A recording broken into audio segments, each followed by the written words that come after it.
Welcome back. Beau Fleuve Music and Arts is teaming up with M&T for their first Friday of February with their event at the Buffalo AKG. And I'm joined now by Lindsay Taylor to tell us more about it. Welcome, Lindsay. Thanks for joining me. Thank you. Of course. Let's talk about Love Within and what people will experience when they come out. Yes. It's going to be a great night, a great immersive night of music, arts, and culture right at the AKG. Love Within, this is now our third time doing a partnership with the AKG, but this is our second time doing Love Within, which last year was a record-setting day with over 2,300 people attending the event. So you'll be able to enjoy music, in which we have live performances by Cameron Corvée, who's from Atlanta, Georgia, Grammy Award-winning singer and songwriter, accompanied by Jukebox. You also see Ransom Duo also as well too, which will bring a very Latin fire as well to it. And then we will also have spoken word poetry and also a movie screening in the Lipsy Auditorium. And then we also have some immersive art as well too that are happening throughout. So the entire AKG and all its components will be activated and immersed for everybody to experience. Yeah, let's talk about those interactive installations as well. Yeah, so right in the Drop-In Art Studio, which is right inside of the town square, in the Ralph C. Wilson Town Square, right? There will be what we call an emotional intelligence art. So there will be music playing as a curated playlist, actually by myself, that's curated around, a theme of love within, and people are creating their own emotional art with it. So then it becomes into this one jointed community art piece. Last year's piece is currently still hanging up there until next week Friday. As you are individually creating your own piece that you're kind of creating into the music, it then becomes this community piece as well too. That is super cool. I love that. You mentioned that you're combining culture, community, and creativity with this event. How are you doing that, and why is that really your mission with this? Yeah, so that's really our motto at Beau Fleuve, right? Being culturally activated, community engaged, right? So when we say culturally activated, right, really bringing a like mind throughout the community, and really these really culturally relevant events that really brings the community together and bridges through the arts, right?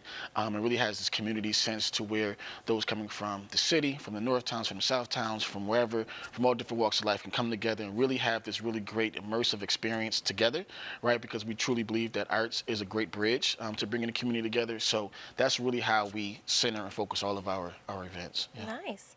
And what does it mean for you to have support by M&T Bank and being a part of those First Fridays? Yeah, so it's been really great. M&T, who's a supporter and presenting sponsor for the First Friday, is really great because it shows, a bank that really invested into this area, a financial institution, and really been a great support of the arts. So it's been really great. Right. And part of what makes this so special is that this is free for the community, for everyone to be able to experience the AKG. Yeah, it's truly, and that's one of the things, right, is that, we have really great culture institutions here in the area, right, and obviously there are some ticketed prices with many of them. So this is a great initiative as us as well, too, to be able to partner with our culture partners to be able to open the doors for free to the community to experience these great culture institutions, and that they hopefully continue to return at their own leisure. Yeah. And that's what you do with Beau Fleuve. It's kind of your whole thing is really creating that access to the arts to our entire community in really such a thoughtful way. It's, it's not just one little band or something, playing it, which is great. But, like you're bringing such a quality and experience to all different walks of life to our community, right? Yeah, and that's key, right? Is really having that really curated experience and that thoughtful experience, right? So whether it's, a toddler or grandparent or whatever have you, they can experience, whether you're from the city, whether you're from the suburbs, whether ethnic background you're from, everybody can really truly enjoy it. It's for everybody, right? And that's what we truly stand on, is the pillars of diversity. So that's our key. Well, you're known for the festivals that you've been throwing for years now, but it's nice that we get to bring you in because you really are working all year long on these events, right? Yes. So, through our events, we, this year, 2025, we'll host, up to about 15 events, public-facing events for the community to really enjoy. But then also we have a lot of our mission-driven work, which is really geared towards creative arts programs for the youth between ages 4 to 18. That's from dance, that's from theater, that's from film and creative content programs. And these programs are free for the entire community. We have our education enrichment, so we have ambassadors, internship opportunities, and our emerging artists initiative. So we're busy. So we're truly busy, but that's really part of our model. So, yeah.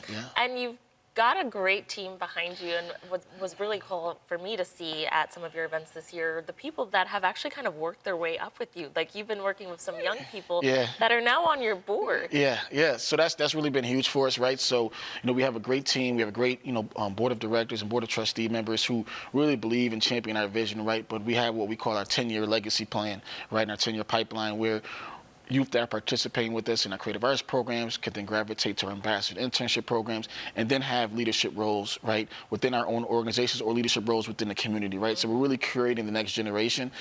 So we have, some former interns and students who are now board members, right? We have some interns who are now project managers for us. So, we're looking at that to really create the next generation, and hopefully, the real thing is for them then to do the same, right? So that's what it's all about. Why did you think that the Buffalo AKG was the perfect place to host this event? I think it's just, we've been doing a lot with a lot of our culture partners, right? This is just one of them, right? And, the success that has been growing, particularly with this partnership, right? We started in 2023 in the summer with them, and it went from 800 people in attendance, and then last year's event was 2,300. So now we're trying to, increase those numbers. So, and the community's just enjoyed the experience overall. So, and that's what we're looking to do with all of our culture partners, is really just bring the community there. They have this Beau Fleuve experience, and looking to continue to create more experiences for everybody. Nice. Yeah. Well, thanks so much for coming in, Lindsay, and Thank sharing you. more about this event. Viewers, this is happening on February 7th, and it's completely free to the public as a part of M&T's First Friday series. You can just visit beaufleuvemusicarts.com or connect with them on social media to learn more. Thanks again for coming in. Thank you for having me.